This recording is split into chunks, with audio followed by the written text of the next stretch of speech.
Please welcome Bruce Daly, Vice President and Principal Analyst, Constellation Research. One of the things that I think when you think about data really is that data is really about insight. So we want to take a little different approach this afternoon, and what we want to do is, I've got a distinguished panel here. I'm going to let them introduce themselves, but what we're going to do is we're not going to talk about data, we're going to talk about the insights that they've gained as part of their career from data. So with that, let me start with Chris and have Chris introduce himself. Sure, I'm Chris Selland. I am the VP of Marketing for HP Vertica. Vertica is a company HP bought in 2011, so we've been part of HP for about 2.5 years. And we're kind of the big data software arm of HP, if you will. So, great. David? I'm Dave Schrader. I work at Teradata. I've been there 22 years, started in engineering. Now I work on something called Unified Data Architecture, which combines Hadoop, discovery platforms, and Teradata. What I'm probably known for are customer case studies, so I have a pretty good idea of how customers use the technology to get insights. Hi, Ken Winko, Vice President of Global Product Solutions at Dun & Bradstreet. I've been there 3 years. Prior to D&B, I spent time at IBM, Citigroup. And our team's responsibility is focused on utilizing data analytics best practices to achieve business outcomes. And it's really about aligning your data and analytics capabilities with your business strategies and your technology strategies. Great. So I've got a question, Dave. Tell me, you know, in your 22 years, what's the most interesting fact that you've ever discovered or uncovered from data? Well, I don't do it personally, but I can tell you what the customers have done. We had a big event last week, so I heard about an Australian energy company that when they have power outages, they need to identify exactly where the outages are. So it turns out their smart meters can send one last gasp message, but it may or may not make it to the corporate headquarters so that they can identify the outage. So what they started using are tweets, because if people don't have power, then they'll get on their mobile phones as entertainment. But if the geospatial locators are on, then they can see what's coming up. Probably the most interesting or funny one was Debbie Duran from Electronic Arts talked about the rollout of one of their Call of Duty test versions. And they captured the game clicks and analyzed them and found that 42% of the people that tried out that game on the first version killed themselves with the grenades that they bought. There we go, there we go. You know, I can certainly relate to this Australian power company, because I think when I have a joke that dies, it's Twitter that always indicates that. We'll see what goes on. Sort of like a grenade, right? Totally. In my hands, it's a dangerous weapon. Let me ask you that same question now, Chris. Yeah, well, one of our kind of better known, more famous, but also more unusual customers, Vertica customer, was actually the Obama campaign. And for those of you who sort of followed the last election, it's not like we take credit for winning the election or anything, but there was, when even Karl Rove acknowledges that the Obama campaign had superior technology, you know, that's pretty powerful. But there was one point during the campaign, and this was all relayed on a webinar that we did with, you know, the sort of head of data mining, data analytics for the Obama campaign, I should say, who they were looking for terms that had the most affinity with likely Obama voters. And they found one that stood out like far away and above all other terms. Anybody know what it was? Anybody? Guess? You want to guess? Never. George Clooney. So George Clooney was far and away with likely Obama voters, had the highest affinity ranking. So what they did was they recorded a robocall with George Clooney and, you know, rolled it out to likely voters asking for the vote, and it was actually highly effective. So it's pretty interesting, you know, sort of things you would never guess, right? So yes, yeah. So I thought that was pretty cool. Oh, very cool, very cool. Ken, what you've learned? Well, I'm not sure if my stories will be as interesting as either of those, but what I would say is actually, this company will remain nameless to protect the innocent, but a major insurance company we've been working with actually was asked to provide liability insurance to a small specialty glass manufacturer, sleepy town in South Carolina. So they asked, you know, came to us and said, hey, what can you find out about this company? So we did some financials and analytics on it, and came back and said, all right, you know, they look pretty good, but you probably should dig a little deeper. Well, turns out this small little company in South Carolina was owned by a larger conglomerate based out of the European Union, and which actually had some lawsuits.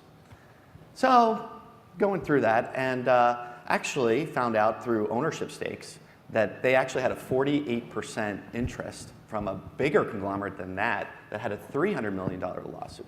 So what really became, it started out as this innocuous business relationship turned into this big, complex, pernicious situation. And it talks about the importance of multidimensional views of everybody that you're doing business with. So you can't just rely on that one report, that one D&B. Correct. If you dig in a little bit deeper, you can uncover something else, which really is about data to decision. You would have made a completely different decision just based on those two people than you would on this company with a $300 million loss. Wow, interesting. Let's shift gears a little bit. Let's talk a little about the future. Now, I've got kids. I think a lot of the people in the audience do as well. Do you think, based on that our secondary education, which is really a product of the space program and really emphasizes calculus, do you think that our high school education should be revamped and teach statistics instead?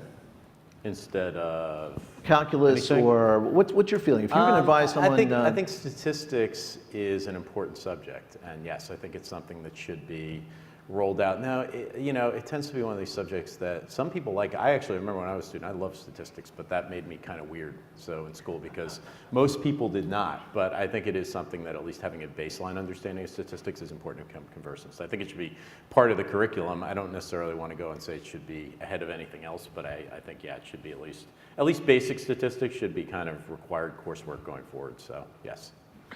I know, Dave, you come from an academic background. You got your PhD in computer science from Purdue. What do you think would help our post-secondary education based on your experience? Well, I definitely vote for more stats, especially in the high school. I actually worked with a college kid that was having problems this summer, helping him, tutoring him. And I tried to lay out the job opportunities. He's interested in sports medicine. So I had him do 1 week on Google searches for instrumentation. So they got well grounded in the base cases. We talked about rehab devices, customized games for elderly people that had hip replacement, and it's going to measure the motion. So after doing that, then we talked about visualization of those data points, and he downloaded some of the free software off of the internet and learned about visualization for a couple weeks. And then we backed into stats, so that if you see an anomaly in the visualization, is it statistically relevant or not, and then we could back into why you should take computer science classes. So I think stats is an important part of it. I think the storytelling and business cases are an equally important part. Ken, what do you think? I would agree with actually both of them. I mean, statistics obviously is critical. I mean, that's really what our business is about, which is how do you collect, organize, analyze, present the data. I mean, that's a very important skill to have. Definitely need more of our next generation to be able to focus on that. Then you have the calculus piece, which is about modeling, and that obviously plays, so both are critical. And then the third piece I would actually add on top of that, which is just the importance of data science. So what is the story that you're really trying to tell? And what are the key questions that you need to ask? And it's about problem formulation, and we talk about disruptive innovation, and we need to be able to teach the next generation is, okay, if you're going to disrupt, you need to think about problems in a completely different way. So how do you do that? And so it's really an important skill for them to learn. If I can add one more thing, I Please. ran a panel last week where we had fairly senior leaders at a German retailer, a big American bank, and then one of the entertainment companies. And the question from the audience was, if I need a data scientist and I can't afford to buy one, if I need to retrain somebody I have, is it easier to take a stats proficient person and then add computer science and business, or a business person teach them stats and computer science, or the third one? And the answer across all three panelists was start with a stats person. If they have that, you can probably teach them the amount of computer science that they need to run the tools and teach them the business part. And storytelling, it just comes naturally to most people, right? So that's probably the softest of all those skills. I'm not so sure about that. Actually, that's where I think you want some fine arts majors and people that can help learn this stuff and then translate it into the stories of a wider set of executives. Well, it's interesting because I mean, just about every software company I've worked at, if you go talk to the best programmer in the company, you find out they're usually a liberal arts major. So it's kind of funny how it works. So I do think there's a connection there between being able to draw conclusions and follow a narrative and build something around it, and draw, that definitely doesn't necessarily tie to a traditional engineering statistics type background. So, but I think it's a hard question to answer too, without knowing the people. So, why do you think more liberal arts people don't go into the hard sciences, don't go into computer science? Why do I think they don't? I think more are these days. I think that, I don't know, I mean, this is really just opinion. I'm not saying I have any real statistics on this, speaking of statistics. I think you're seeing more of that, though. I actually think you're seeing more. I think it's going up, not going down, at least from what I've witnessed. So maybe I'm sitting in the vantage point in the industry, but I don't know what the numbers say. But to me, that's a number that's going up, not down. That's great. So what do you guys look for when you recruit somebody, when you're looking to have someone join you from a data perspective? Do you look for the quantitative skills? Is it they're good storytellers? Is that kind of what you're looking for most? Well, I would say for us, I mean, in our business, information services, I mean, it's actually, and particularly for my team, it's really, I think all of us would say, I mean, it's a rare combination of skills that you really need, because you need to be analytical on the one hand. At the same time, you need to be collaborative. You need to have strategic thinking. You need to be able to apply those data analytics and what you learn from those models and results, and say, well, how can this impact our business strategies? And so that's an element of education that we also need to, so somebody can be really strong in statistics, and then it's saying, well, how do we apply this in a business situation? And more often than not, that's not the case. They don't really have that understanding from a business side. So I think what I've seen in the customers that I've interacted with who want to become a data-driven kind of company are, first, you recruit for curiosity, and second, you recruit for people who are very good at hypothesis generation, because if you have the idea, then you can go gather the appropriate data sets. The other angle that I'm seeing, though, are that you don't want to do everything only based on hypothesis. That's where the visualization tools help you discover the anomalies, and then from there you can kick in with the curiosity of what's that cluster over there look like. Maybe it leads to anomalous behavior in customer service or new opportunities for new customer segmentation. So I kind of put the world of knowledge into what you know, and the schools can do a good job of teaching you that. But then there's the what you know you don't know, that's the hypothesis testing, and then the what you don't know, that's the visualization and exploration leading then to theories. Interesting. Yeah, I mean, I do think the whole dreaded big data term, and by the way, I like the term because, I know it's the term, I guess even today there's been a little bit of debate about the value of I think it's like the modern day e-business, it's one of these kind of terms that means different things to different people, gets thrown around a lot. But, however you categorize a market, whatever you decide to call it, it is at a crossing the chasm moment where, for those of you who've read the book or are familiar with the idea that it's becoming less about the technology and more about the business now, or as somebody was saying, I was at the Strata conference in New York earlier this week, somebody was saying, I keep trying to talk about Hadoop to business people, and they keep saying, God bless you. So, and it's not about the tech anymore. It's really becoming about what business problems are we solving. So those storytelling skills and the ability to draw a narrative and apply it to something is really what's becoming important now. And Dave hit an important point too, talking about visualization. I want to jump in because visualization has done a great deal to democratize data here, because that's the thing that makes something like statistics not that scary. Because now I don't necessarily have to be understanding the numbers. That's always been a gap for people in, sort of traditional BI. It's like, well, not everybody gets numbers. It doesn't always fit in particularly business people's heads what to do with it and what it means and what kind of decisions to draw out of it. But when I can start to see it as a picture and I can start to visualize it, and I can have, a dashboard that moves, or I can, look at things like heat maps and so on and so forth, it, picture really does say thousands of words, and visualization has really helped with that problem as well. It sort of went back to your question about statistics earlier. If I can add one thing. I think visualization is the key to breaking down the barrier between the business and the IT people. We had a lot of early proof of value experiments with big data where the customer said, I took the picture from the data science group in the basement, and we went and talked to the business people, and they want 3 more variations on this picture. And then that led to what they explored next, and they became very collaborative. In fact, one of the insights from one of them was, could you slow down the rate of discovery because the ability of the business to absorb the results or make the changes isn't high enough? But like Chris said, it's good when the technology isn't the limiting factor and the rate of insights is being kicked out at a faster rate. That the problem is they can't absorb it. I like those problems. Right. It's all about the consumability, accessibility, and then once you have that, and then you can draw those insights, and you can start collaborating more effectively across those different groups. Agreed. Great. Well, let's talk about, so big data is getting bigger. Is it ever going to stop? You ever going to reach a situation where all the data that organizations, governments, marketing organizations are collecting about people, do you ever think it's going to go in reverse? Do you ever think that organizations are going to collect less data than they do today? On an absolute basis, I don't think so. I mean, I'm not a big fan of the term never, but you know, it's so many things are growing, and you know, there's research that HP's commissioned that there's going to be like 150 sensors per person on Earth pretty soon. You know, I was related to a story about like the airlines, because there was an airline that we were working with that was talking about how they had like 2 people to answer 5,000 negative tweets a day.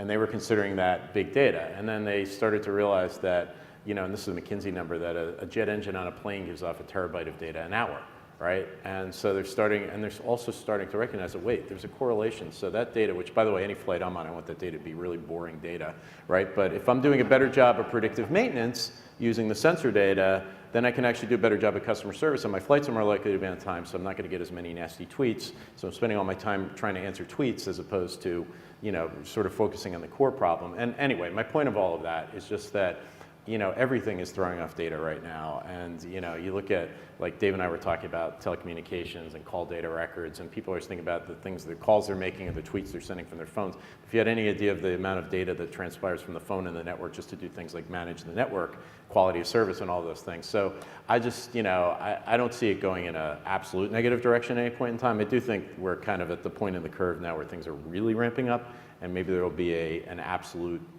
deceleration to some degree, but I think, you know, I don't see anything in the foreseeable future where data stops growing. Yeah. So. I think the 2 relevant points are the economics and then the value of the insights you can derive from the data. So a lot of the big data numbers come from people posting photos that aren't going to have any particular value potentially in the business world.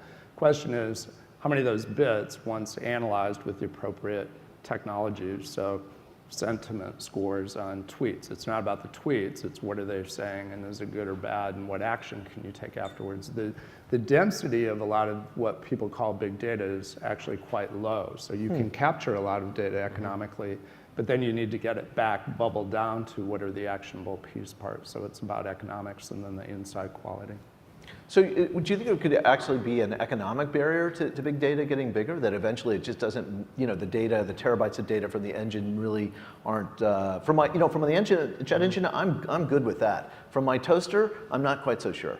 You know, that my toaster has as much to tell me as the jet engine. But do you think there might be an economic limit to big data? There could be, but I don't think that it's going to be anytime soon. I mean, if you look at just what we talked about a little bit earlier, just as a group, I mean, you look at processing, the cost of processing, you know, information is going down exponentially and continue to go that path. Molecular technology, think about that, and look at what's going on in genetics and in the healthcare space. I mean, it just, the amount of information is going to continue to grow, at least for you know, exponentially, and at the same time, I think the cost of processing that is going to go down exponentially as well. Yeah, I mean, we have companies individually that have large amounts of data. I think the interesting thing is going to be when they start sharing. So for healthcare, do you put it in the cloud? Do you put all the data together? Or I was talking to Southwest Airlines, and they're collecting information off the 737s, but the question is, okay, at a certain point, Southwest probably needs to share that data with Boeing, and in the case of a problem, they need to share it with the government. So now, where are you going to put the data? How long do you have to keep the data? Right. Whose data is it? Are all the very interesting questions. And they aren't really the technology questions. We can capture the bits. And it's other questions. And there's a lot of cases where, you know, like a great example, like you were talking about video, like video from security cameras. I mean, you know, and all of that data. I mean, generally you want to keep it, and generally most of it isn't telling you much, but when there actually is something you need to pay attention to. So it's, you know, the argument, because, you know, as Ken was just saying, you know, the cost of managing and the cost of storing it just keeps dropping. So throwing away data, generally speaking, isn't a good idea. I mean, that is where like technologies like Hadoop really become very powerful, because you can basically keep just about anything these days, and then it's when does it have value? Fraud's another example. You know, you're looking at all of the massive transactions, and you hope it's something that happens very seldom, and generally it does. But when it does happen, you want to be able. And so, you know, it used to be, fraud was something that was more caught in retrospect. Now companies want to catch it in real time. There's no real argument not to, but you can't do that by sampling. You can't do that if you're throwing away the data. And then, the regulatory regime is just increasing, so the need to keep it. And, you have to have governance policies. You don't necessarily want to keep it forever, but it's the argument for throwing data away or ignoring data, or it's not worth keeping anymore is kind of that bar keeps, I don't know what's going up or going down, but it's hard to argue that companies are going to go the other way anytime soon. But Well- Dave brought up an interesting point. I mean, that you talked about, connecting systems, and a lot of people talk about integration. So the next wave, I believe that's going to happen, and really where look at efficiencies and productivity is really going to come from interconnecting all these proprietary networks. So Ray always talks about you got Amazon and Google and Microsoft, and then so how do you start leveraging all these different systems that people are holding? But I mean, if you start connecting them, it just becomes that much more powerful, and that much more innovation will come out of it. So I think that's really the next wave. I mean, I think where we need some more technology investment. Good example there would be a lot of the telcos are thinking about the monetization of the geospatial location. Now the governments in many cases are going to get involved and not allow you to do that, especially in Europe. But there are good business cases where one of the ones that comes to mind, and it's the only real data point I've heard, is a company in the Czech Republic. Because they are the phone company, they know where you are through triangulation, but they also have retail stores. So if you were coming up on end of contract, they would try, or if there was a new phone, they would try to drive you into their retail stores. So it's telco and retail. And they got a 30% improvement in foot traffic. So that kind of shows the value of collecting that kind of data. Let's flip it, and let's talk about monetizing data by throwing it away. Do you think that if you offered people an option where they could be they could have their privacy, that you could say, we could guarantee that we're going to get rid of your data. Do you think people would pay for a service like that, to be anonymous? Some would.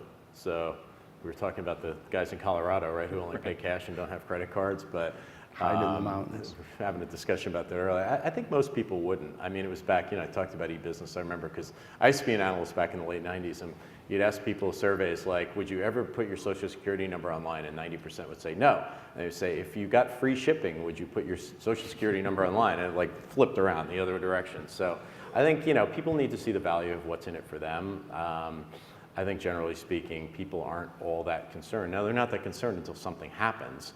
So it's incumbent on the companies they're doing business with to protect and treat the data properly. But generally speaking, no, I don't see that. So. At lunch today, I forget the name of the person, but she talked about programs now for digital detox. I kind of like that because it's the people that are addicted can now pay good money to become digitally disconnected, right, and have a real life. I don't know that we're going to get that far. I think what's going to happen are some of the awareness of how much information is being collected will get out there. The NSA situation right now is heightening the awareness. And I think the day will come in about 3 years where consumers will go to companies and they'll say, I want to see all the data you collected about me. I want to know all the uses of the data that you made. I want to know if you shared my data with anybody else. I want to know if you made money off of me. And I want to know when you're going to write me a check. I think that kind of trend will come. I think it's also the case that people will have a terabyte in their hand. It'll be their mobile phone, and they will get a copy of the data, and then they can shop themselves, right? They can do reverse auctions on here are all my phone minutes, put it on the cloud. People get to bid on my business, so I begin the transaction, not vice versa.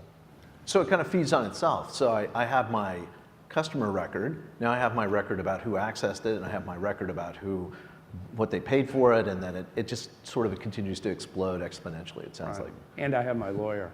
There we go, with speed dial, right? My business manager. Your business manager, even better. Dave Inc. I also think it's about not crossing what I sometimes call the creepy line too, where consumers start to. There was and it wasn't at this company, it was a prior company. I was working with one of the credit bureaus, and they had the ability when somebody was in the process of refinancing their mortgage, they could tell. And they wanted to basically offer as a service to people, well, if you're refinancing, all of a sudden you would get phone calls and offers from other companies because the mortgage market was very competitive. This was actually before the bubble. So this goes back a couple of years. But they very quickly realized that even though they could do that, it was a really bad idea because it just would have freaked people out because you sign the paper at the bank and all of a sudden your phone starts ringing and it's like offering you an extra quarter point off your mortgage, and You could argue that's in the favor of the consumer, but consumers wouldn't like it, so they stopped for that reason, which I think was a good thing. Yeah, I agree. It's all about the perceived benefit, and perceived is probably the operative word. So, you know, not crossing the line of creepy. Okay, do you want somebody to know where you are on your way into work? Maybe or maybe not. But do you want to know? Let's say Hurricane Sandy hit New York area last year, and you were trapped on the second floor of a building. You sure as heck wanted somebody to know where you are. So, you know, that's you know. Where the benefit comes into play. Well, I've got some bad news. I'm afraid we're out of time, but I really want to thank you, gentlemen, for a fascinating discussion. Thank you so much.